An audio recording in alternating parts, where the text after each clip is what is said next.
کے دور کے اندر مدینہ طیبہ کی مارکیٹ میں دکان وہی بنا سکتا تھا جس کو شرعی طور پر بے شراء کے مسائل کا علم ہوتا تھا۔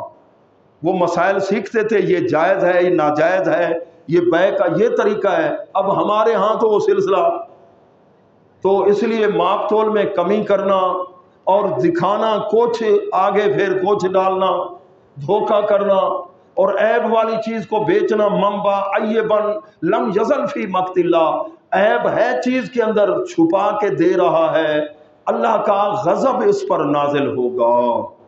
وَلَمْ تَزِلْ الْمَلَائِكَةُ تَلْعَنُهُ، اللہ کے فرشتے اس پر لعنتیں بھیجیں گے۔ لعنت کا مطلب ہے رحمت کی دوری، جب رحمت دور ہو جائے گی تو برکت، سودا بیچ لیں، دھوکہ دے دیں، لیکن فائدہ ہوگا ایسے کہ 100 کمایا 150 بنایا، نقصان پھر ضرور ہوگا۔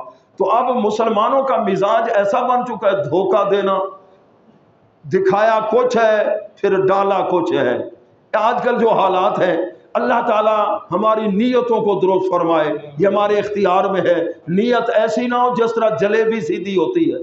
اللہ تبارک و تعالی ہمیں اخلاص نصیب فرمائے۔ اذکروا اللہ افضل